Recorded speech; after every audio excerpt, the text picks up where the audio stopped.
Boa noite, meu irmão, minha irmã, paz e bem. Bem-vindo ao nosso canal Escola Franciscana de Teologia. Hoje nós temos dois convidados ilustres. E diga-se de passagem, vamos prestar atenção. Seja bem-vindo você. Não esqueça de ativar o sininho para receber as notificações. E hoje o nosso tema é o centenário dos franciscanos em Divinópolis, na cidade de Divinópolis, Minas Gerais. O centenário compreende os anos de 1924 a 2024. Nós estamos, então, na abertura desse processo comemorativo do centenário. E hoje, para bater um papo com a gente aqui, e trazer um pouco dessa história, desse conhecimento e dessa presença dos frades, nós temos a presença de Frei Jacir de Freitas Faria. Atenção, gente, é Jacir, com R no final, viu? Vamos aprender isso logo. Seja bem-vindo, Frei Jacir de Freitas Faria.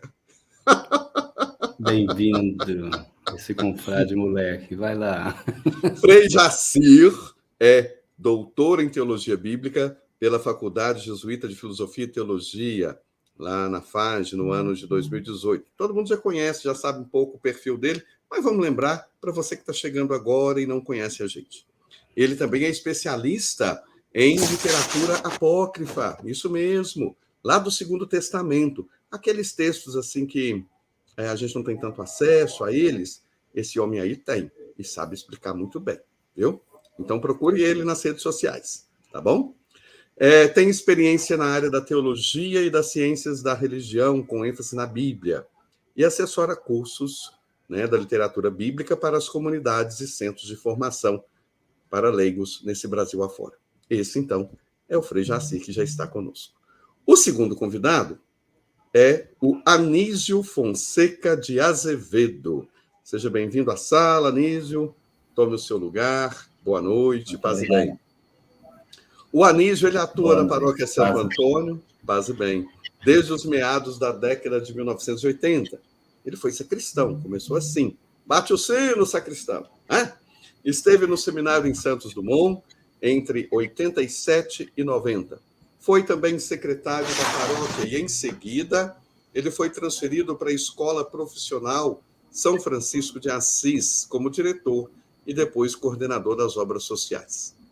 Continua atuando nos movimentos pastorais e das comunidades e atualmente está como coordenador do Conselho Administrativo Paroquial e ministro do Batismo, ministro da Palavra e testemunha qualificada para o matrimônio.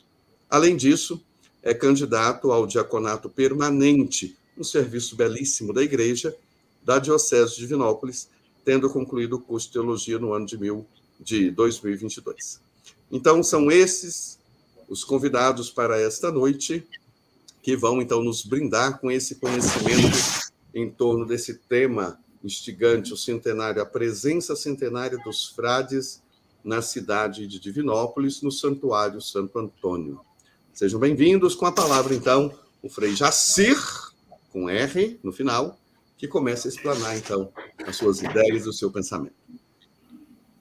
Boa noite a todos vocês que nos ouvem aí, que nos acompanham desde a sua casa. Anísio, que interessante, você foi sacristão do santuário, eu também fui, viu? Nos anos de 1978, 80, e hoje tenho a grata satisfação de voltar a morar em Divinópolis, aqui no convento dos franciscanos, formando uma comunidade de frades aqui.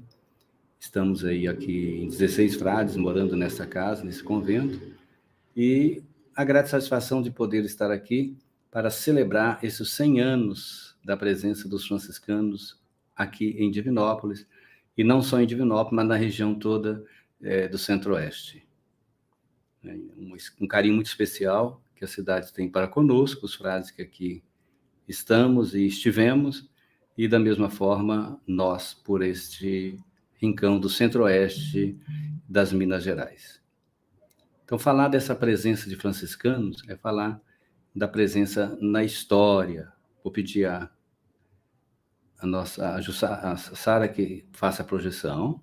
Então, a gente colocou aqui, franciscanos de Divinópolis, 100 anos de laços eternos na evangelização, na cultura e na educação. Lembrando que Divinópolis, nós chegamos aqui, então, em 1924, propriamente dito, no dia 10 de agosto, com a autorização do arcebispo de Belo Horizonte, na época, Dom Cabral, que nos concedeu licença para vir morar em Divinópolis.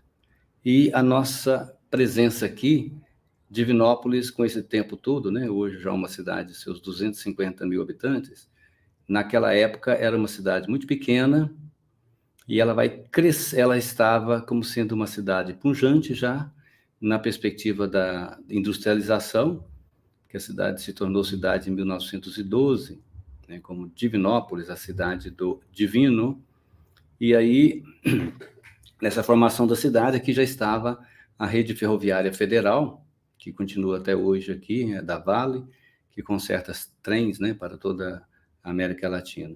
Então, com a chegada dessa rede ferroviária e outras indústrias foram chegando, Divinópolis prometia como sendo uma cidade próspera, e assim o foi. Então, Divinópolis vai crescer no embalo dessa presença dos franciscanos aqui, vindo de vários cantos de Minas Gerais, vindo do Rio Grande do Sul para estudar aqui, e vindo, sobretudo, da Holanda. Muitos frades holandeses por aqui estiveram e vivenciaram a sua experiência aqui em Divinópolis, trazendo na bagagem a cultura holandesa, na bagagem a experiência e também a possibilidade de fazer incrementos na área da cultura, na área social, né? Então, interessante, a gente toma, então, a nossa equipe de preparação desses 100 anos, buscamos esse tripé, evangelização, cultura e educação, para falar como tudo isso aconteceu, ou tem acontecido.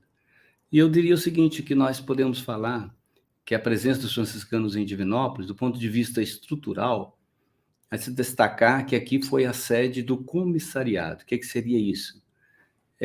Aqui vieram os frades da Holanda, que criaram em Minas Gerais um grupo de frades que pudessem agir do ponto de vista da evangelização como missionários vindo da Holanda. Então, no primeiro momento, nós éramos um comissariado e a sede estava em São João del Rei. E quando viemos para cá, logo foi transferida essa sede para Divinópolis e ficou até 1949.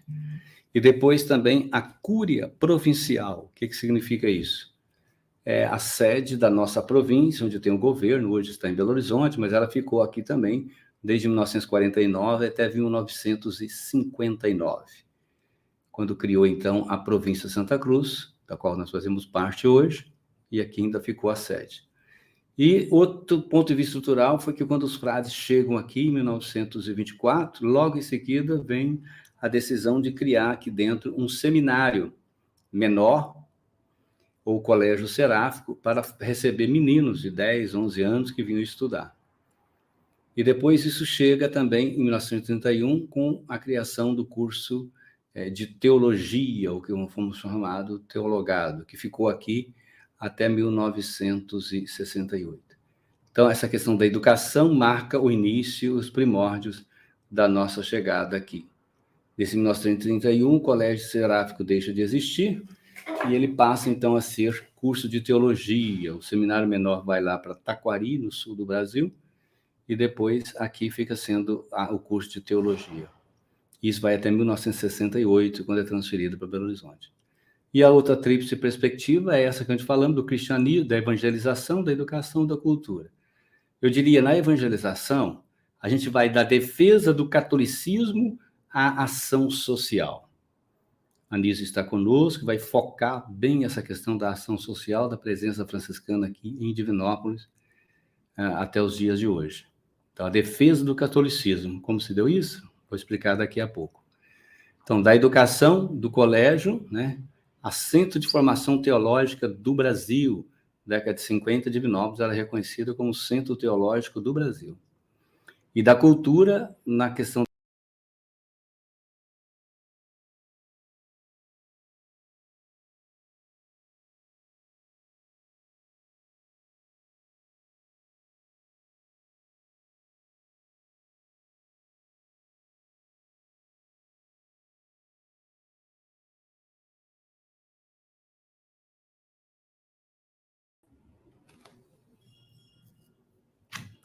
Alô? Sara? Laércio, voltou? Oi, boa noite, gente. Eu acho que nós tivemos um problema técnico, né? Mas nós estamos voltando, um pouquinho a gente volta. Vamos aguardar a Anísio. Acho que Sara já está conosco também. Eu voltei também. Isso. Sara já está conosco. Anísio acabou de voltar. Vamos retomar, então, a partir do... Voltou, né? Voltou. Os nossos também, o internauta também já estão dizendo aqui, voltou. Ótimo. Perfeito. Então, retomando. Mas, Laércio, agora foi até quando, hein? Eu ouvi você falando sobre a questão de que você iria explicar como se deu essa questão da educação, né? Esse quadro, acho que vocês chegaram a ver todo ele, não foi? Sim, você estava falando aí sobre o enfrentamento a defesa do catolicismo. Ah, tá. Então retomando. Retomando aí. Do ponto de vista estrutural, essa questão da sede, a questão do colégio. Não, você já estava na evangelização, a defesa do catolicismo. Aí Isso. Ok. Então, na evangelização foi uma defesa do catolicismo, a ação social. Vou explicar isso posteriormente para vocês entenderem. E o Anísio vai explicar muito bem a questão da ação social. Da educação foi a criação desse colégio e que chegou a fazer de Divinópolis um centro de formação teológica do Brasil na década de 50, era reconhecido aqui, com grandes mestres vindo da Holanda, então eram formadores de opinião e de trazendo conhecimento vindo da Europa para essa região. Isso era muito importante e vai impactar diretamente Divinópolis região. Na cultura, foi da questão da imprensa escrita com jornais, às artes. Vou tentar explicar isso, então, para a gente entender. A gente tem que começar a entender o seguinte, do ponto de vista histórico, para compreender, nós não chegamos aqui em Divinópolis por acaso. Ocorreu que a nossa chegada aqui teve a influência de um padre, Monsenhor lá de Carmo do Cajuru, que ele vai, Monsenhor José Alexandre de Mendonça, que ele vai sugerir ao arcebispo de Belo Horizonte, Dom Cabral, de oferecer a paróquia do Divino Espírito Santo, de Divinópolis, aos franciscanos da província de Santa Cruz. Paróquia do Divino Espírito Santo, que existe até hoje, mas, na verdade, hoje ela funciona como Catedral do Divino Espírito Santo, porque Divinópolis, posteriormente, se tornou, então, uma diocese como é hoje. Já naquele momento, haviam entraves dizendo se poderia fazer isso ou não, porque Divinópolis seria, no futuro, sim, uma diocese. Já se imaginava isso. Então, chegamos na paróquia do Divino Espírito Santo, por ali ficamos, como teve o primeiro vigário que vai ser lá, e vai assumir essa paróquia do Divino Espírito Santo. Então, nós vamos receber como herança para residências, vocês podem ver na imagem, essa primeira residência dos frades franciscanos em Divinópolis foi de 1924 a 1926. Esse casebre, que hoje, na pintura azul ao lado, ele funciona hoje como museu de Divinópolis, mas essa residência que era antiga, que já estava aí há mais de século, naquele momento ela pertencia a uma casa de misericórdia, de saúde. Os frades, então, vão alugar essa casa por 30 mil réis e vão residir primeiramente nesta casa aí. Agora, voltando aqui, o que vai motivar a vinda dos franciscanos para Divinópolis? Então, como Divinópolis estava se projetando como uma cidade importante do ponto de vista social, econômico, e muita influência vindo de pessoas que vieram trabalhar na rede, essa rede ferroviária teve o tempo auge dela com 13 mil funcionários, fortíssima. Então, com isso, Divinópolis, segundo a visão do cristianismo da época, estava infestado de ideias comunistas. Lembramos aí que 1924 tem tudo a ver com o final da Primeira Guerra Mundial, a guerra da questão do comunismo e o capitalismo. Então, a influência comunista mundo afora. E se dizia, então, que essa influência chegaria em Divinópolis, já estava chegando na cabeça de várias lideranças aqui. E que os franciscanos poderiam vir para combater esse avanço do comunismo, combater também os protestantes, os anticlericais, os maçons, e os espíritas. Então, a cidade estava forte com essa presença. Então, que o objetivo era fortalecer esse catolicismo nessas áreas. Então, isso vai acontecer, os frades chegam aqui. É interessante que Frei Odulfo van der Vaart, que foi um grande intelectual, que participou, inclusive, da Academia de Letras de Divinópolis, ADL, e foi o seu secretário-geral, ele escreve que a construção do santuário, iniciado em 1928, tinha como objetivo a missão de evitar as emboscadas políticas a que os padres seculares que viviam aqui estavam sendo levados. Eles viviam aqui e fora, né? E barrar o comunismo, o protestantismo, o espiritismo, a maçonaria e o ateísmo. E que acrescentou ainda que, para fazer isso, eles deveriam unir pátria, religião, bandeira e cruz. Qualquer relação com os nossos tempos é mera coincidência. Então, os frades residiram aí nessa casa de 24 até 26, quando nós fomos transferidos para uma outra região chamada do Convento do Santo Antônio, que foi construído num terreno, que é esse prédio aí que vocês estão vendo, né? Um terreno que, na época aqui, ele era considerado um terreno inóspito, um terreno longe lá do centro da cidade, que era a catedral. Então, viemos morar nesse convento que está aí. Ele foi destruído por razões de estrutura em 1965. Esta parte nova, lá no fundo, que vocês veem perto do santuário, que existe hoje, onde nós moramos, foi uma parte nova, construída em 1954. E depois, em 65, esse convento é destruído, e nós, os frades, depois voltaram para onde hoje é o Centro Franciscano de Formação e Espiritualidade. E esse terreno, então, esse prédio onde nós moramos hoje, lá no final, perto da igreja, ele foi construído e nele morou também ainda, funcionou o teologado. Depois, quando terminou tudo, esse prédio passou a usar depois pela Secretaria de Educação e depois para a criação, então, da Faculdade de Filosofia e Ciências Sociais de Divinópolis, FAFID, que foi o embrião do INESP e que, por sua vez, chegou hoje a UENG. Então, isso tem muita relação também. Muitos frades trabalharam na educação, né? Frei Bernardino Liras, que esteve por aqui, Frei Mateus, Frei Leonardo, vários que passaram por aqui, que trabalharam, então, na construção dessa faculdade e na UENG também. Então, viemos morar nessa região, que era longe. Interessante, depois se fez o traçado da cidade. Divinópolis é uma cidade com seu traçado bem feito, bem organizado. Foi a segunda cidade de Minas Gerais, projetada como cidade. Então, se fez todo esse trajeto por uma pessoa muito importante daqui, Antônio Olímpio de Moraes, tem uma avenida que tem o seu nome. Ele vai fazer todo esse traçado. E interessante, isso aqui era um lugar de terreno roça, virou o centro da cidade.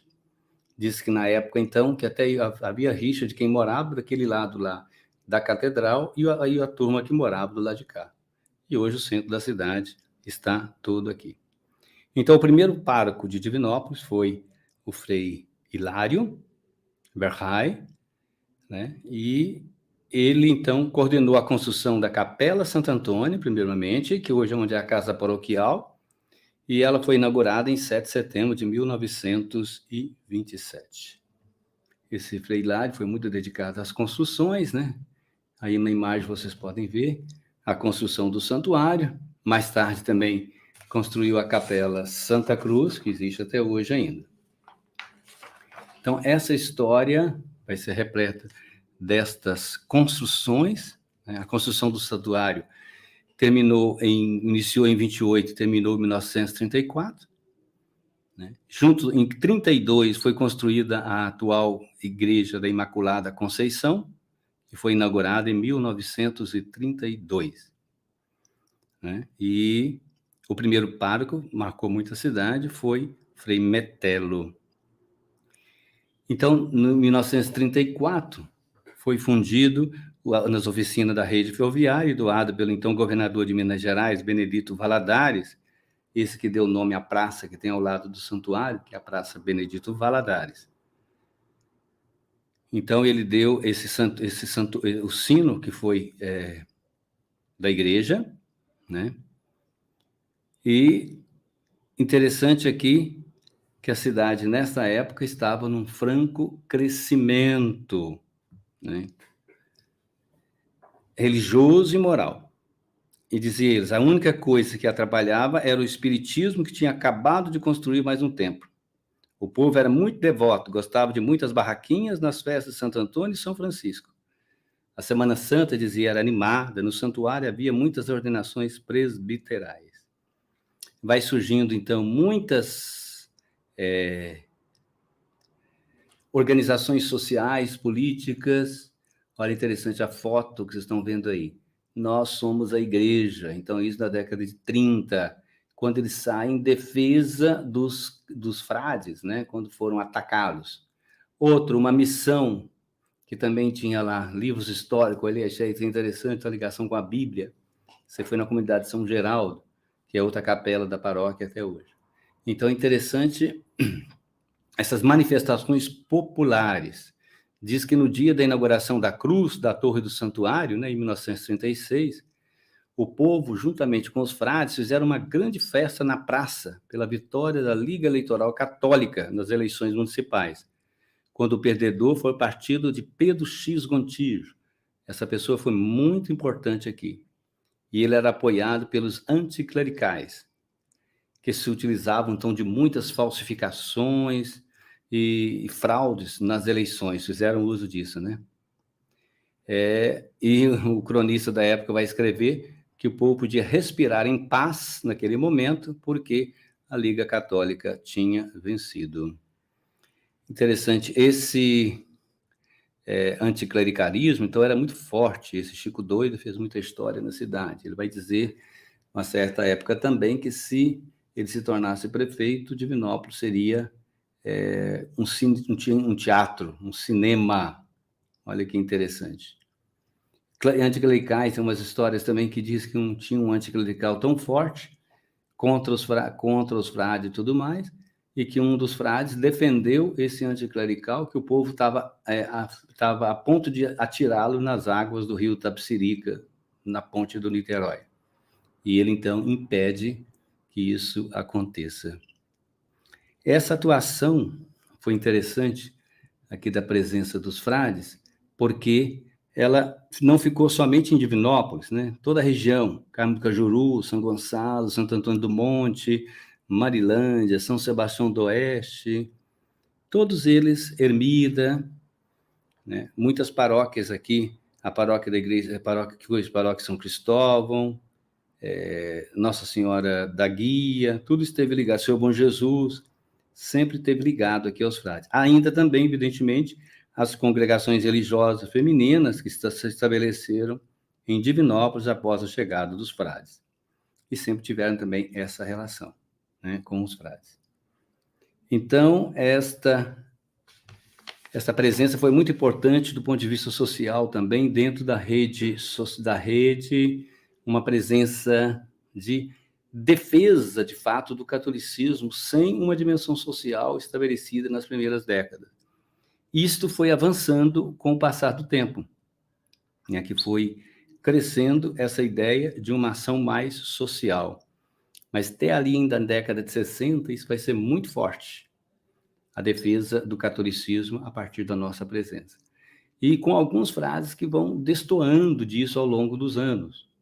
Por exemplo, enquanto em 1923 é proibido o congado em toda Minas Gerais, havia frades que não concordaram com isso, que o congado não podia fazer parte da religião católica. Quando chega em Divinópolis na década de 70, Frei Leonardo, que aqui viveu por muitos anos e muito querido na cidade, ele resgata o congado e leva para dentro da igreja. Então, isso foi um ato muito profético. Retomando aqui, então, desse ponto de vista da educação, veja só, aquele casarão com os meninos lá na porta, onde foi esse colégio seráfico, esse seminário menor.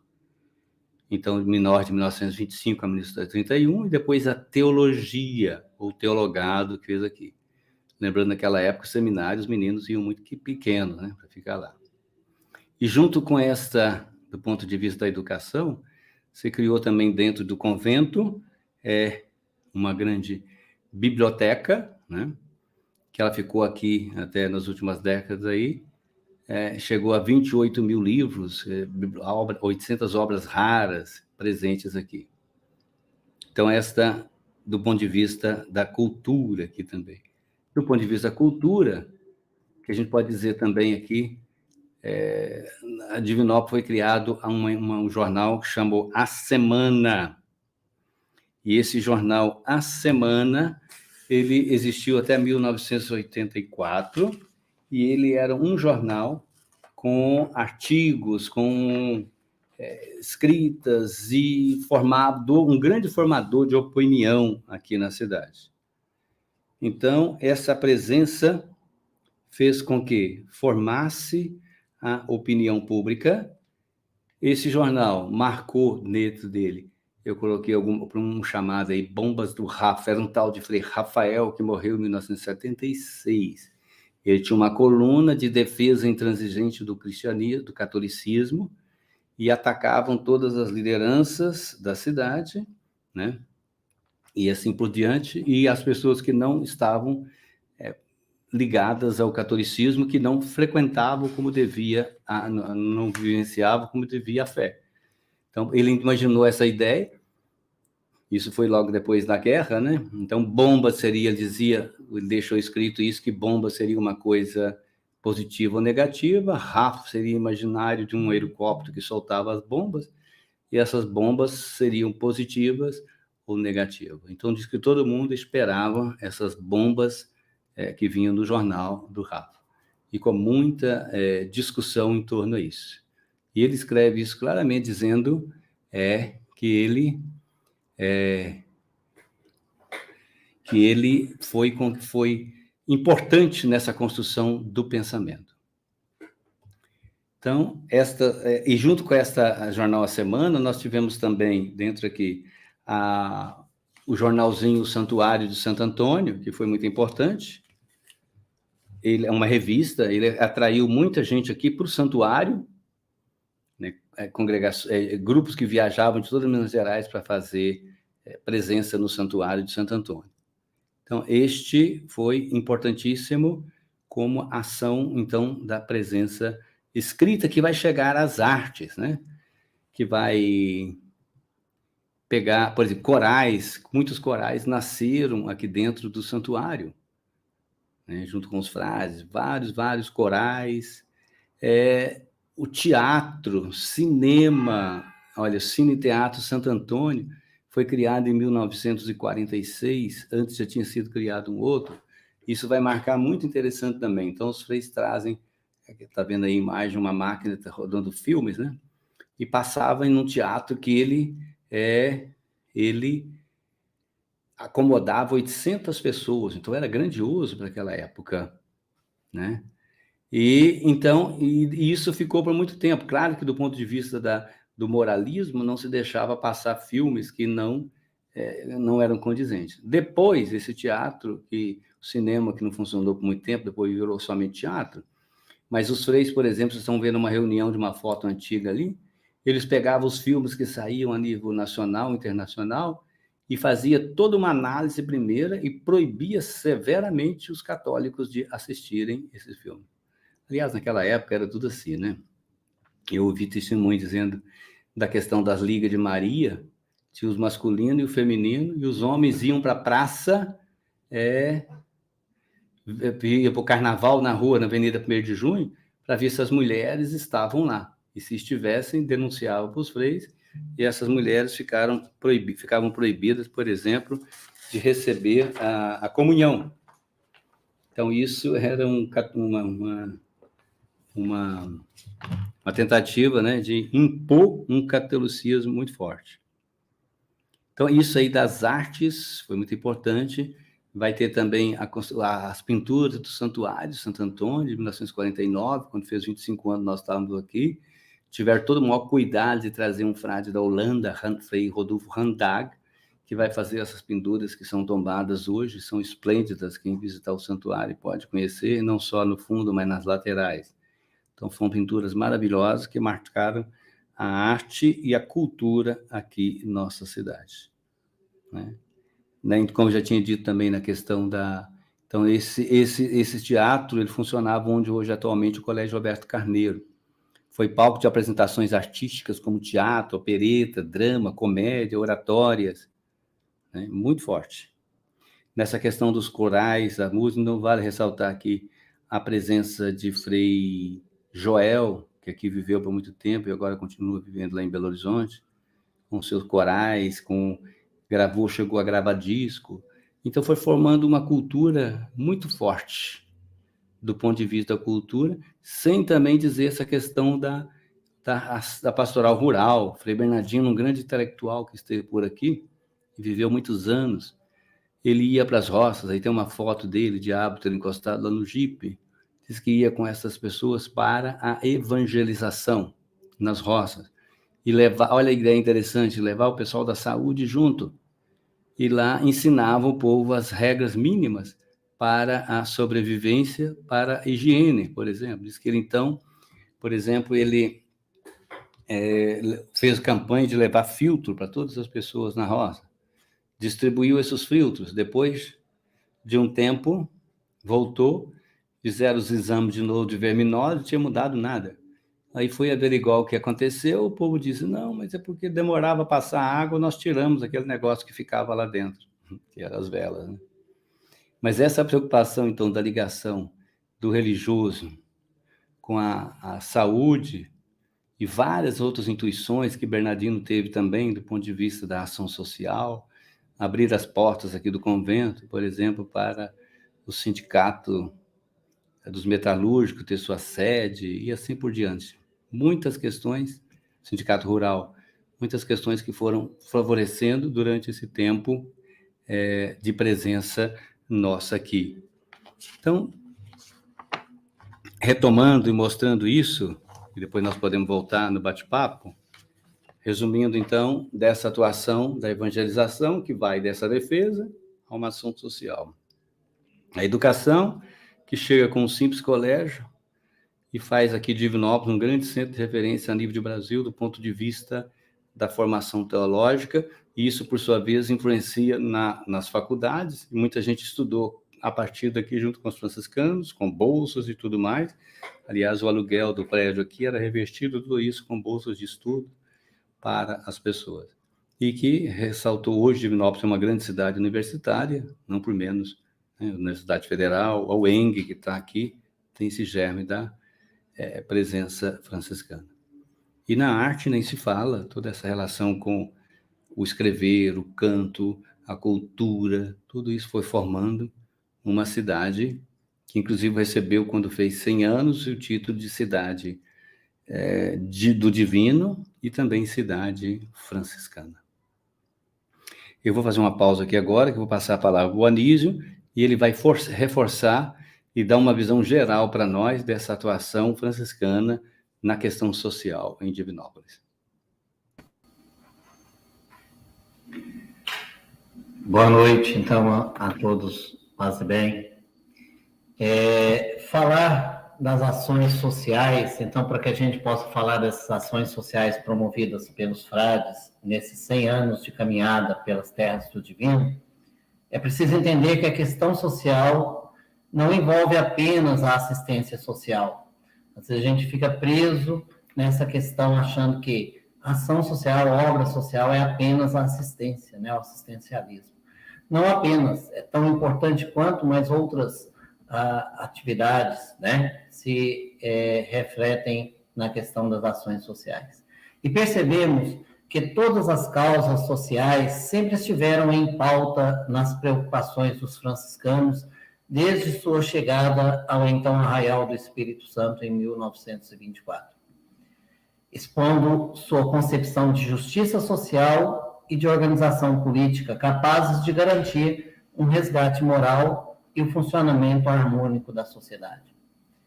Dessa forma, os franciscanos sempre estiveram em atuações lá nos primórdios, na ação católica, nos círculos operários da rede ferroviária, e sempre se posicionando em defesa dos direitos dos operários e dos menos favorecidos. Também na política, como o Frei Jacir citou os franciscanos tiveram uma influência ao trazer eleições, inclusive nas eleições municipais, né, como foi muito bem citado pelo Frei Jaci. Então, os frades franciscanos que por aqui passaram sempre mostraram apoio às causas trabalhistas em suas várias esferas. Como o Frei Jaci citou também, né, Frei Bernardino esteve sempre ao lado do trabalhador rural, então ele ia para a zona rural com o trabalho de evangelização e, ao mesmo tempo, também com o trabalho social. E na década de 1970, por exemplo, fundou o CODAC, o Conselho de Assistência Rural, com o objetivo de dar apoio ao morador e ao trabalhador rural em suas diversas necessidades. Em 1979, um outro exemplo dessa ação social que não envolve apenas o assistencialismo, durante uma grande e marcante greve dos professores estaduais, o então Frei Hugo permitiu que o santuário fosse utilizado como centro de debate das assembleias dos professores. E quando era interpelado por membros da comunidade que alegavam que o santuário não poderia servir para tais coisas, Frei Hugo respondia que, ao contrário, isto era necessário e importante, pois não encontraram apoio em outros segmentos da sociedade. Então, ficaram sem local onde pudessem realizar esses encontros. E o santuário tinha essa função também de acolhê-los. Dizia Frei Hugo, o santuário tem a obrigação de socorrer este grupo injustiçado, atendendo à nova proposta de Puebla da Igreja para a América Latina. Agora, passando mais para a questão do campo da assistência social, os franciscanos se destacaram primeiro na questão da reabertura da Santa Casa, que foi inaugurada em 1918 e que havia sido fechada por falta de condições de funcionamento. E então foi reaberta por Frei Brás em 1933, que posteriormente a entregou aos cuidados das Irmãs do Sagrado Coração. Mas foi principalmente a partir da década de 1950, quando Frei Isidro aqui chega e assume como pároco da paróquia de Santo Antônio. Isso aconteceu em 1952, e neste mesmo ano ele promove o primeiro Natal dos Pobres, atendendo neste 2.270 pessoas. Então, foi neste momento que a assistência social dos frades se tornou mais marcante na cidade. Foi a partir daí.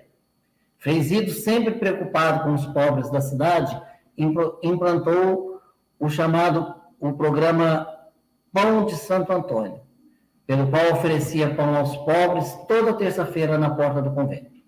Esta ação ainda continua hoje, né, nos dias de hoje, com a distribuição do café da manhã pelos freis na portaria do convento para a população de rua todos os dias.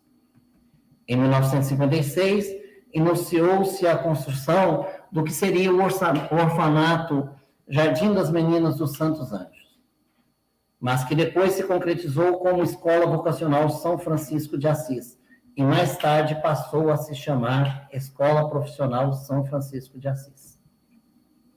Em 1957, Frei Isidro instituiu oficialmente as obras sociais da paróquia de Santo Antônio, já previstas no ato de criação da paróquia em dezembro de 1944, para dar continuidade ao programa Pão de Santo Antônio e implementar outras ações de assistência social. 3 anos depois, em 1960, era construído e inaugurado na festa de Pentecostes um prédio para sediar as obras sociais, onde hoje é o centro de catequese e salão paroquial. Neste prédio, havia 6 salas, onde funcionaria uma biblioteca, uma sala para cânticos, uma sala para curso de corte e costura, uma cozinha e uma sala para distribuição de sopas às crianças pobres, ação que era denominada de Sopa de Santo Antônio, e pelo qual eram distribuídas, em médias, 150 pratos diários. Em 1962, Frei Mariano assume como pároco a paróquia de Santo Antônio. E nos 9 anos em que esteve à frente da paróquia, foi um grande motivador dos trabalhos sociais iniciados por Frei Isidro e implementou novos trabalhos, novas ações, inclusive.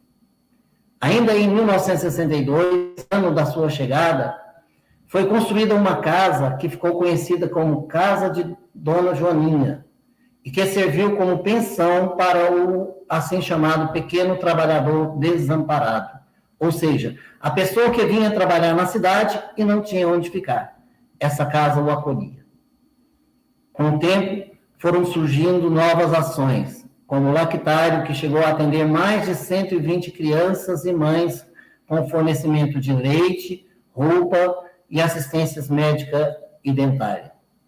O Restaurante das Crianças na comunidade de São Geraldo, que chegou a atender 350 crianças por dia, com 2 refeições. A Horta Agrícola às margens do Rio Itapecerica e a Escola Agrícola Frei Brás, no fundo do convento de Santo Antônio.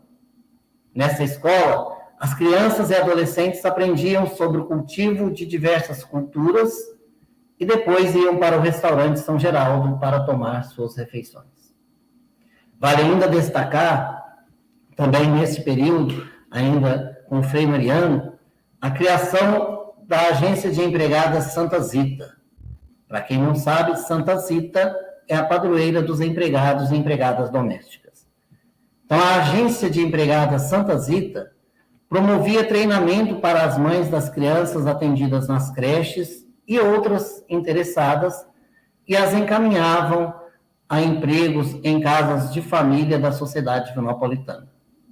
A Agência Santa Zita teve um papel crucial na assistência às famílias, porque o objetivo das creches era acolher as crianças para dar condições às mães de trabalharem em busca do seu sustento e de sua família. Acontece que muitas dessas mulheres não tinham uma capacitação e nem experiências profissionais, o que dificultava seu ingresso no mercado de trabalho.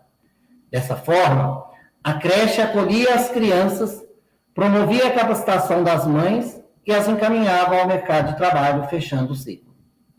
As mães, então, podiam trabalhar despreocupadas, na certeza de que seus filhos e filhas estavam acolhidos com segurança e bem cuidados. Ainda em 1964, foi criada a Escola Santa Isabel, que tinha por objetivo acolher meninas pobres de 7 a 12 anos e prepará-las para se tornarem uma boa dona de casa. Já neste primeiro ano, a escola acolheu 54 crianças. Era uma preocupação, chama a atenção aqui, que era uma preocupação da época, essa formação para as meninas para se tornarem donas de casa, né? Era também uma preocupação.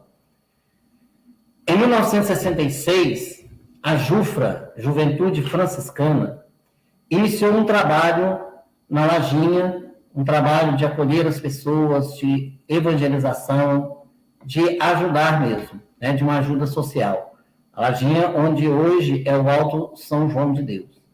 E também, nesse mesmo período, iniciaram a visita quinzenal à cadeia, os jovens da JUFRA, onde conversavam com todos os presos e realizavam a celebração da palavra.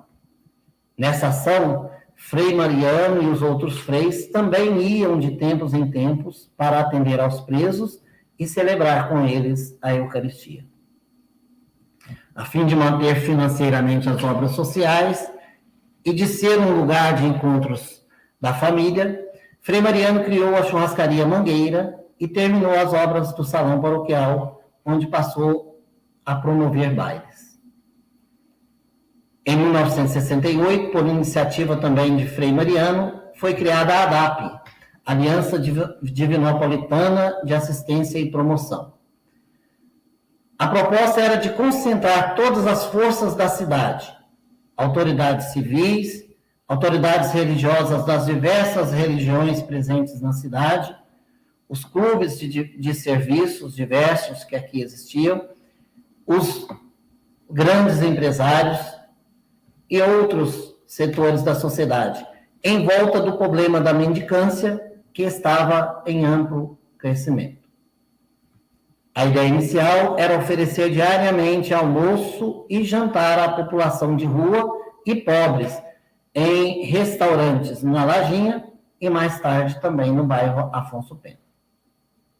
Com o tempo, as assistências sociais oferecidas na ADAP foram ampliadas com a criação das creches e pré-escolar Pequeno Mundo, no bairro Afonso Pena, e Cantinho do Amor, no bairro São Luís. Com a criação da ADAP, o pároco do santuário foi eleito presidente, e aos poucos as outras entidades civis e religiosas foram abandonando o trabalho, que acabou ficando nas mãos apenas dos frades e de seus paroquianos.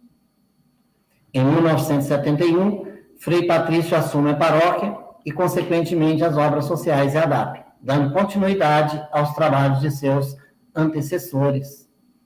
Em 1976, Frei Patrício entrega a presidência da ADAP a um grupo de leigos da paróquia de Santo Antônio.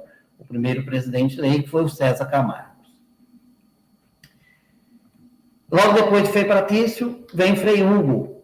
Frei Hugo foi um grande incentivador e promotor dos trabalhos das obras sociais, mostrando-se sempre muito preocupado com os nossos irmãos menos favorecidos, deu continuidade ao trabalho de seus antecessores, Frei Isidro, Frei Mariano, Frei Patrício, aperfeiçoando algumas atividades, intensificando outras e criando novas.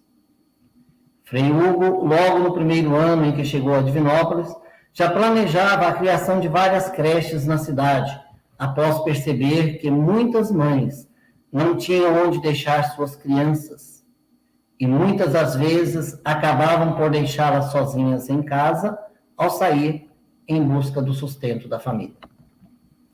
Dentre as novas atividades implementadas por Frei Hugo, destacamos a construção da creche Maria José Botelho Notini, em 1979, no bairro Niterói, ao lado do Santuário do Senhor Bom Jesus, com o objetivo de atender principalmente as famílias carentes daquele bairro e das comunidades do Alto São João de Deus, Antiga Lajinha e Olaria.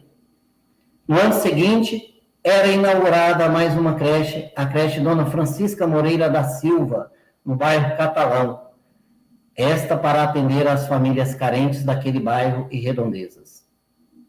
Além disso, Frei Hugo percebeu que as crianças, ao serem desligadas da creche, aos 7 anos de idade, ficavam no limbo até que pudessem ingressar na escola profissional já com 12 anos.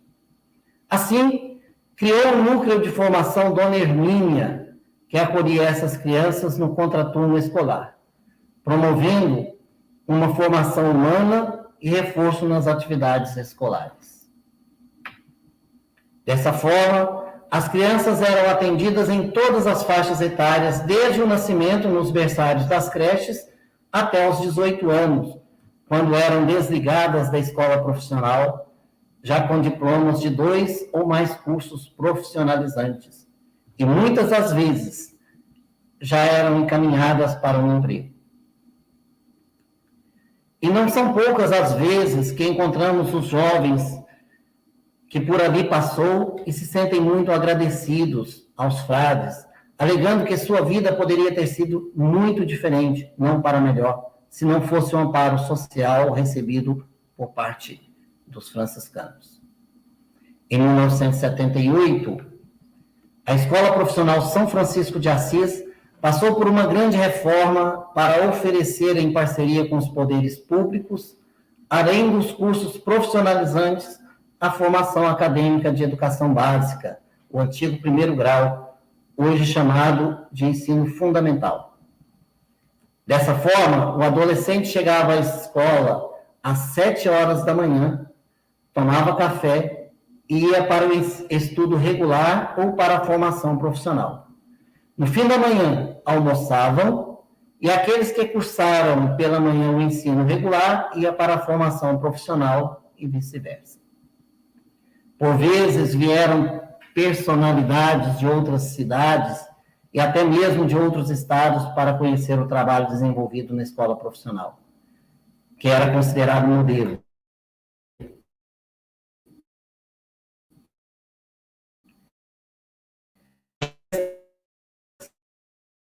está com o presidente da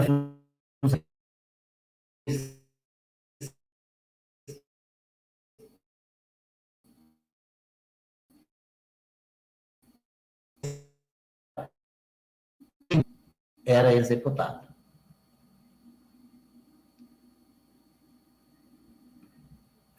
Frei Hilário veio para assumir também a paróquia como pároco, mas não assumiu a presidência das obras sociais, entregando aos leigos também. Mas, mesmo assim, não deixou de apoiar. Frei Hilário continuou apoiando as ações sociais que ocorriam. O grupo de oração Água Viva promovia ali na década de 80, todo mês, o chamado dispensário, atividade de distribuição de cestas básicas para as famílias menos favorecidas. Sempre apoiando e incentivando esse trabalho, em muitas das vezes o próprio Frei Hilário, com seu carro, foi levar ou buscar cestas básicas doadas. Em outubro de 84, por iniciativa de Frei Hilário, iniciou-se na paróquia um trabalho com toxicômanos e alcoólatras jovens, que se reuniam todas as quartas-feiras em reuniões fechadas para dependentes e ex-dependentes. No início da década de 2000, já agora, quando o Frei Teodoro era o pároco da paróquia Santo Antônio, foi implantado no segundo piso do edifício Frei Mariano, idealizado por Frei Ronaldo e com apoio do próprio Frei Teodoro, o Centro do Bem-Estar, a fim de que paroquianos ou não pudessem ter um espaço destinado à convivência e trocas de experiências. Toda a reforma e adaptações feitas no espaço foram com recursos advindos da Holanda, a partir de doações conseguidas por Frei Ronaldo. Frei Vicente, que foi o sucessor logo depois, de Frei Teodoro, sempre se mostrou também muito preocupado com o social. Em seu apostolado, procurava dar atenção e ajuda aos moradores de rua que sempre estavam às voltas do santuário. E foram inúmeras vezes que Frei Vicente os incentivaram a largar aquela vida de vícios. E aqueles que aceitavam, levavam-os para o tratamento em uma das casas de recuperação de nossa cidade, como a Casa Tia, Sacramento de Amor e a Missão Maria de Nazaré. O próprio Frei Vicente levava em seu carro aqueles que se dispusessem a fazer o tratamento.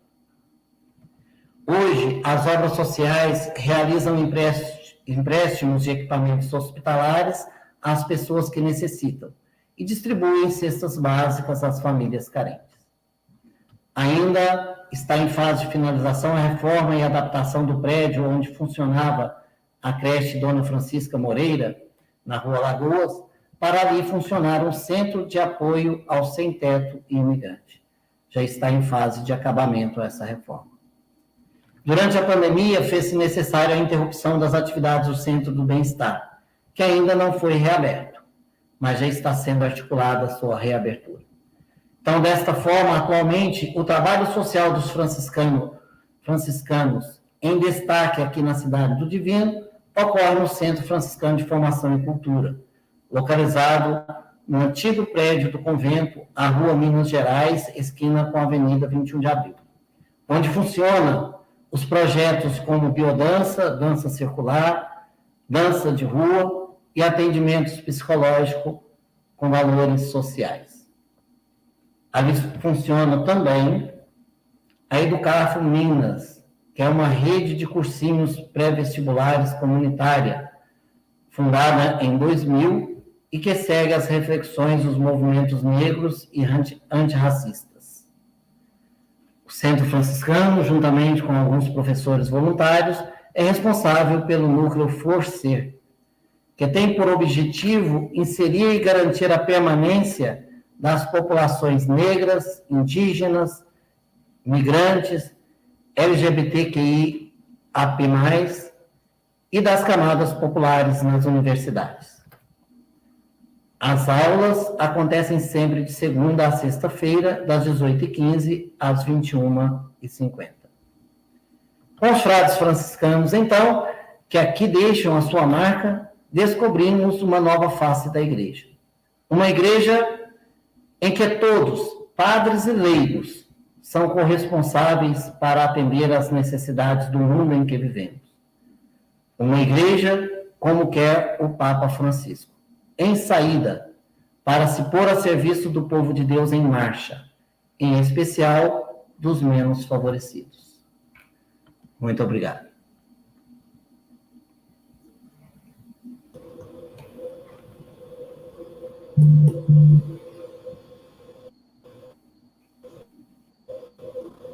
Não estamos te ouvindo. Abre o seu microfone, Laércio. E as pessoas que estão participando conosco aqui no chat. Então, estamos com o Frei Jaciro, o Anísio, fazendo este momento de recordação, olhando para o passado com gratidão, pensando para nos ajudar no hoje, com uma certa paixão, daquilo que foi a vida dos frades nesses 100 anos na Cidade do Divino. Então, nesse sentido, eu gostaria de, no sentido do eixo que foi proposto pelo Frei Jaciro e o Anísio até então, que é da evangelização, educação e cultura, eu gostaria de propor umas questões dentro desse eixo, ou para o Frei Jaciro, ou para o Anísio, eles escolhem quem vão responder, só para a gente poder animar um pouquinho aqui a nossa live. Na questão da evangelização, olhando assim esses 100 anos e olhando o nosso hoje, tentando projetar para o futuro mais 100 anos, talvez, será? Se a gente vai ficar mais 100 anos em Divinópolis, hein, Jacir? É uma grande história. A gente escuta muito o povo, tem uma frase que o povo diz muito, que é assim: eu nasci e cresci na sombra do santuário. Eu acho isso muito importante, essas expressões do povo. Eu nasci e cresci na sombra do santuário. Então me vem a pergunta: o que tem crescido à sombra do santuário? E também, claro, a gente deve se perguntar, porque quando a gente olha a história, a gente vê o lado bom, mas também a gente vê as coisinhas. O que essa sombra do santuário, por um acaso, já matou? Então seria isso. Eu nasci e cresci à sombra do santuário. O que tem crescido à sombra do santuário hoje? E essa sombra já foi inconveniente? Já reduziu algum nascimento? Como é que vocês veem essa expressão na evangelização? Primeiro, eu começo, depois o Anísio complementa. Eu acho que cresceu a cidade em torno do santuário.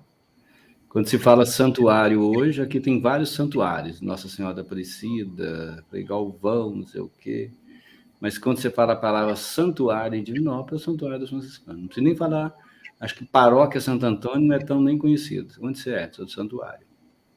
No santuário, essa praça aqui do lado, né, que foi palco de muito encontro, de muita festividade, de muito alvoroço, né, como aquilo que estava falando depois lá, quando da inauguração do sino, foi uma verdadeira festa das comunidades em torno aos frades aqui. Bom, tinha envolvimento essa questão política. Aí eu diria outra coisa: à sombra do santuário cresceu toda uma consciência política, econômica, social, econômica menos, mas mais social, política e cultural. A cultura de Divinópolis é impregnada desse modo de ser, eu não diria modo de ser franciscano, mas esse modo de amar a cultura, amar a arte e querer se expressar nisso daí. Porque se tivemos aqui vários corais.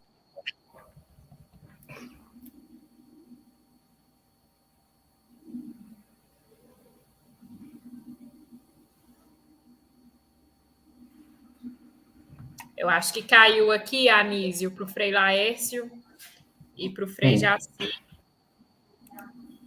Eles já estão voltando. Nossa, mas o que está acontecendo com isso? Voltou. Estamos de volta. Estamos de volta. Você não caiu, não, Sara? Não, permaneci. Já estamos aqui, os Então, você quatro. permaneceu para contar a história. Assim como tem muita gente aqui que permaneceu, né? Que pode contar a história da pergunta do Laércio, que cresceu a sombra do santuário, e que sombra o santuário fez na vida das pessoas. Aliás, aqui no convento nós temos um frade, né? Que o Frei Raul, que em março do ano que vem vai completar 100 anos, 100 está com anos. 99 anos. Ele nasceu alguns dias depois da ordem de chegada nossa dos franciscanos, lá no sul de Minas. Então, Laércio, eu acho que a sombra cresceu toda a cultura, toda a evangelização, toda essa discussão política. Chamei muita atenção, algumas pessoas até perguntaram aí, né? Que interessante, como é que no início chega aqui para combater, para manter um catolicismo conservador, e isso vai pegando viés diferenciados. Em uma determinada época chega toda essa questão que o Anísio colocou muito bem, de todo um histórico da ação social dos franciscanos em Divinópolis no passado, com restaurantes, com creche, quer dizer, tudo aquilo que era uma função, que hoje é uma função do governo, né? Manter creche, manter tudo isso. Aliás, muitas dessas creches fecharam também, por questões até mesmo trabalhista, legalista. Hoje em dia é muito difícil isso, né? Mas que, de fato, é a função que o Estado tem que assumir. Então, isso também chegou a esse nível de fazer com que o Estado pudesse assumir. Mas, no fundo, junto na questão social, o Frei Mariano tem um papel fundamental em toda a presença aqui da ação social. Então, fez crescer essa ação social, teve essa referência o tempo todo, né? Cultural, social, da evangelização. Hoje nós estamos presentes menos, eu diria, nessa questão social. O Anísio colocou ali a perspectiva de abertura de outros projetos que estão em andamento, né? Mas já não é tão forte mais. Hoje estamos mais limitados à questão, de fato, da evangelização e da formação, aqui no Centro Franciscano, que é o antigo lugar do convento, né, que o Anísio citou, que oferece várias questões, como ele falou, e também formação teológica, bíblico-teológica. Então, essa questão continua. E eu acho que muitas pessoas guardam com carinho e atenção tudo que viveu aqui, né? De um catolicismo conservador, mas também de um catolicismo socialmente falando. Anísio, nós temos uma foto aí na exposição no Centro Franciscano, que eu não sei se a exposição ainda está aberta, mas domingo foi feita uma exposição aí, e tem uma foto que, segundo está no rodapé da identificação da foto, são os frades abrindo um trecho da Rua Goiás. Achei interessante essa foto que está lá exposta. A pergunta que vai para você agora, dentro dessa questão cultural, pegando essa foto dos freis abrindo um pedaço da Rua Goiás lá em cima, quais os caminhos precisam ser abertos nesses próximos 100 anos? Ou essa missão de abrir caminho já está encerrado, não faz mais parte da vida do santuário abrir caminho? Quais são os caminhos que precisamos abrir? Então, Frei Laércio e outros irmãos aí. É o seguinte, voltando à questão, e aí eu venho para o caminho, a questão da sombra, né, do santuário, que é realmente uma expressão que às vezes a gente ouve muito, e eu até amplio um pouco mais, a sombra dos franciscanos. Eu vejo que toda a cidade cresceu em torno dessa história dos franciscanos aqui. Claro que o santuário também está inserido, né? Não tem como separar uma coisa da outra. E, de fato, esse abrir caminhos, até então, toda a história da cidade, a gente vê que foi aberto, os caminhos dessa história da cidade foram todos abertos pela influência franciscana mesmo, né? Dos frades, que estiveram em todos os setores, digamos assim. E eu acho que os caminhos, de fato, não se extinguiram, né?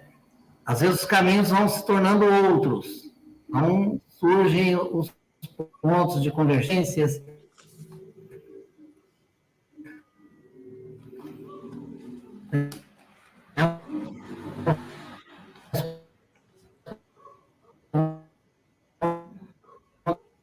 Anísio deu uma travada aí, Anísio. Você deu uma travada aí. Mexe um pouquinho aí no mouse para ver se...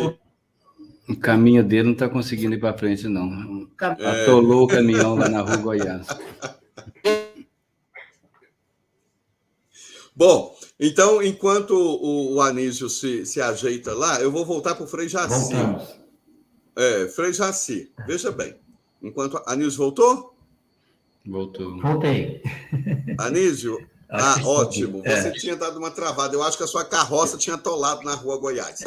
Desatolou aí, meu irmão? Chamar os três.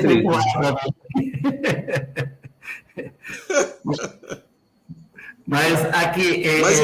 então, conclua seu pensamento. Concluindo, eu vejo o seguinte, sabe, que os caminhos vão mudando.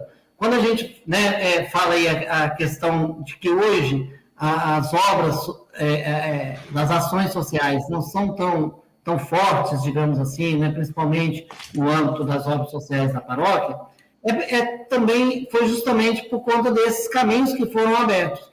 Então, eu disse lá na minha fala que Frei Hugo via a necessidade de ter várias creches na cidade. E, de fato, isso aconteceu. No início da década de 2000, a paróquia cuidava de 5 creches na cidade, mais um restaurante São Geraldo, que deixou de ser apenas um restaurante. As crianças ficavam lá, né, também. Então, passavam uma tarde lá. Então, tinha todo um trabalho. Isso aconteceu que foi despertando também ao governo que essa responsabilidade é dele. Claro. Né? E aí o governo começou a assumir essas questões. Então, começou a assumir lá a primeira creche do Terra Azul, né? Depois a creche do Candelária, e assim foi. Né? Então, eu acho que o despertar dessas responsabilidades, né, de outras instâncias e, de fato, de quem também é um dos caminhos, né? Anísio, acrescente a isso, por exemplo, no início, né, eu vou lendo lá nos anais e mostra isso, dessa ação social nossa aqui, me chamou a atenção até mesmo de horta comunitária. Aqui tem o Rio São Francisco, que corta 18 quilômetros dentro da cidade, então nas margens do Rio Itapecerica se fazia horta comunitária, incentivada pelos freis. Isso. Associação de catadores de papel velho. Isso. Restaurante popular, ou agora aqui está fazendo todo um trabalho de retomar o restaurante popular que tinha fechado. Isso. Quer dizer, não tinha nada disso. Eu acho que a presença nossa aqui, como em todos os lugares e como igreja, ela fez esse papel de suscitar essas questões sociais em que é função do Estado, não é mais hoje igreja. A gente vai, como igreja, na evangelização. E, do ponto de vista da evangelização, nós temos hoje uma ação de conscientização, de reflexão, né? Não por menos, não deixamos morrer aqui a questão do pensar. O Centro Franciscano de Formação e Cultura quer ser esse espaço de abertura, de reflexão, de fazer cultura, de pensar teológico, de pensar em várias outras questões dentro da cidade, a nível de igreja, a nível de Brasil. Pois é, nesse sentido... E aí, voltando, completando isso que o Frei Jaci está falando, dentro do raciocínio que eu seguia, eu acho que é esse despertar para quem de fato é de responsabilidade que são os caminhos. Então, hoje, o que os frades estão fazendo lá no centro de formação, né? Vou pegar o exemplo da Educafro, lá com o curso para, né, os menos favorecidos, aqueles que ainda não têm o seu lugar. Isso é responsabilidade do governo. E pode despertar que, no governo municipal, por exemplo, que ele precisa de assumir isso, e que não é uma responsabilidade dos frades. Claro, se eles não fazem, vai fazendo até que possam acordar para isso. Né? E outro detalhe, Laércio, sobre a questão da... atenção, Jaci, pegando um pouco daquilo que você estava falando aí anteriormente, que seria fazer uma junção agora do tema da educação, que vocês propuseram como tema dessa live de hoje, e o tema do santuário. Não, é o tema do centenário. Centenário. Nós vamos discutir durante o tempo todo essas 3 questões, com vários eventos, durante o ano todo, até abril do ano que vem. Vários eventos. Os 3 eixos, né? Evangelização, educação e cultura. Então, no tema da educação, eu já vou fazer uma pergunta e já vou jogar também para o tema do santuário. porque santuário também é um tema, acho importante da gente mexer. A questão da educação, por exemplo. Nós tivemos toda essa participação dos frades em cursos, né, como filosofia, teologia, e depois a faculdade de Divinópolis, que começou ali. Temos uma pastoral universitária aí às nossas portas, porque estamos numa cidade universitária. Então, essa trajetória de formação da vida dos frades, como é que a gente pode... Agora eu estou falando na educação, na presença dos frades, não estão ligados ao santuário. Mas como é que a gente pode... Que tipo de consciência os frades estão formando hoje na cidade de Divinópolis? Pensando nisso. Então, hoje, qual é o tipo de consciência que a presença dos frades está colaborando para formar aí na cidade de Divinópolis? E a segunda questão é ligada ao santuário, que se você olhar a definição de santuário, é o lugar para onde ocorre peregrino de diversas regiões. Esta é a definição de santuário. Então, como é que o santuário, essa instituição, agora eu falo do santuário em si, como é que ela vive e alimenta esse testemunho franciscano nessa acolhida às diversas necessidades nesse mundo descartável que nós estamos vivendo? Ou seja, a pergunta é, como ser santuário hoje? Eu quero citar aqui, eu tenho na minha frente aqui um testemunho de Frei Aloysio Loscheider, ou do cardeal Dom Aloysio Loscheider, que estudou em Divinópolis e passou aqui pelo teologado, virou cardeal, né, e foi até candidato a papa, e foi uma figura de grande proeminência a nível nacional e internacional. Ele escreve assim: a igreja deve se situar decididamente junto aos pobres, vítimas de um sistema estrutural anti-evangélico. Todo o trabalho de evangelização da igreja deve começar a partir dos pobres, que veem a si mesmo como injustamente despojados dos bens criados por Deus para todos. Acho que, teoricamente, é aquilo que a nossa presença aqui hoje quer ser, né? De evangelização, num santuário que atrai gente da cidade inteira, num santuário que tem vários horários de celebração eucarística, que está sempre lotado de gente, né? E que vem aqui para ouvir uma evangelização diferenciada, claro que tem seus atritos, seus prós e contras, quem é a favor, quem é contra, mas nós temos posicionado sempre abertamente de uma visão de igreja nessa questão social. Vem para acolher, né, os atendimentos que se faz presente aqui no santuário diariamente pelos frades, de ouvir, de aconselhamento, de sacramento da penitência, muito forte. O convento aqui que bate as portas constantemente, não só nesse pedido, como a Anísio falou, da questão da alimentação, do café diário, mais do que isso, para também aconselhamentos, para celebrações, nós temos uma atuação muito forte na cidade inteira. O Centro Franciscano de Formação e Espiritualidade. A ação social da paróquia, evidentemente agora tímida, que já foi muito mais pujante, mas colocando as coisas no seu lugar e colocando no seu contexto, você entende por que isso também. Mas ela continua fazendo o que deve ser feito e tem perspectiva de avançar de novo nessa questão social. Então, não tem outra saída. É uma igreja, como dizia o Papa Francisco, em saída, comprometida, né, e ser um sinal profético.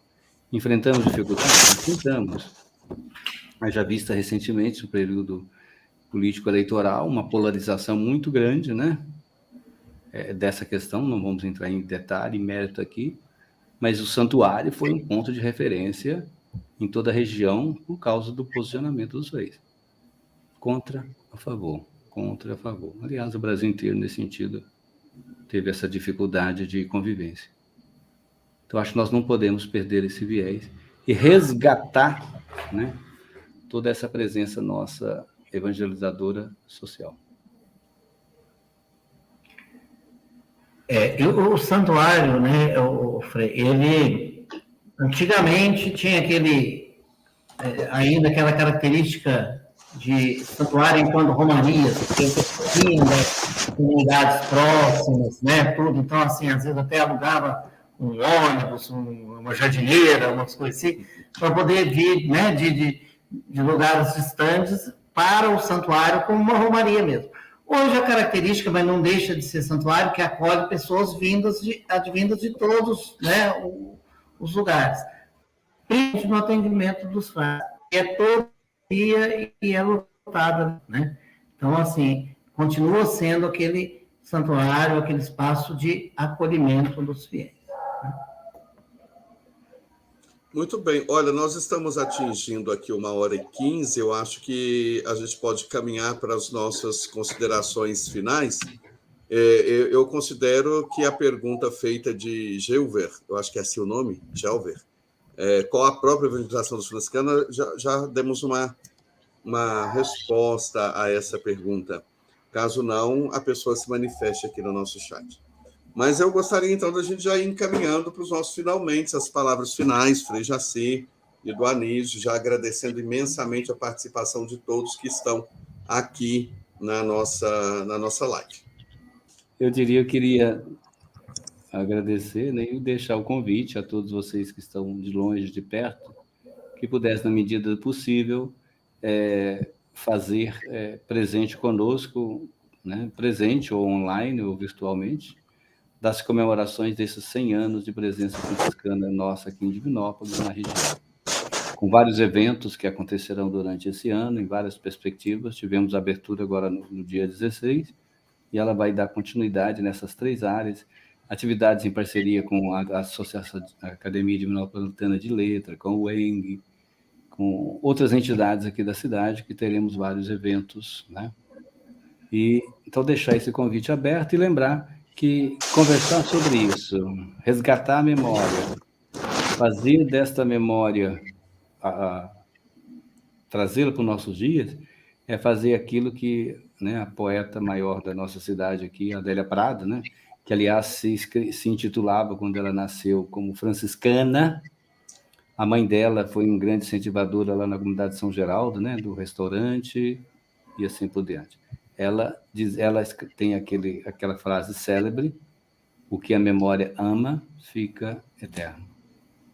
Então é preciso amar sempre a memória, para que a memória eternize o presente no passado. O passado no presente. O que a memória ama, fica eterno. Paz e bem. Anísio, suas palavras, considerações finais?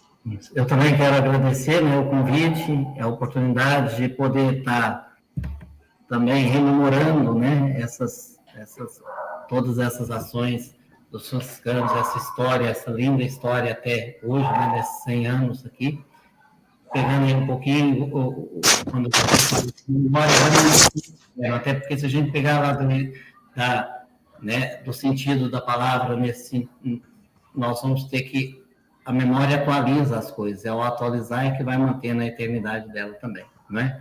Então, eu penso assim.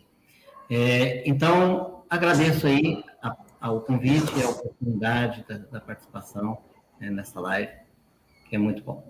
Muito obrigado, paz e bem. Eu gostaria de terminar, então, deixando o nosso abraço para todos vocês e terminar com uma cena que pode nos inspirar, né? Que seria a seguinte: você que entra no santuário, quando você adentra-se no santuário, lá ao fundo, atrás, no presbitério, tem aquela grande imagem de Santo Antônio, não tem? Então, traz essa memória essa imagem na sua cabeça. Santo Antônio. Santo Antônio, vestido de marronzinho, representando a ordem franciscana, representando cada frade, com uma criança aos braços, segurando um lírio e um pãozinho ali do lado. Esta cena. Talvez esta cena nos inspire para os próximos 100 anos. Como ser um santuário franciscano que, como frades, apresente o Deus misericordioso. Que acolha como missão principal os vulneráveis, os estrupiados do mundo. com muita pureza de coração. Bem-aventurados pobres. O lírio. E, por fim, não menos importante, ligando com a campanha da fraternidade, matando a fome do nosso povo, a fome de pão e de palavra. Isso é Santuário Santo Antônio. Isso deve ser a nossa missão. Agradeço a vocês, muito obrigado. Paz e bem a todos. Sara, você que ficou aí, né, nos bastidores, muito obrigado. A cada um de vocês que participaram, estão aí no chat, muito obrigado por cada um estar aqui. Então, um beijo no coração de todos. Até o nosso próximo encontro. Um abraço, Jacir. Um abraço, Anísio. Tchau. Outro.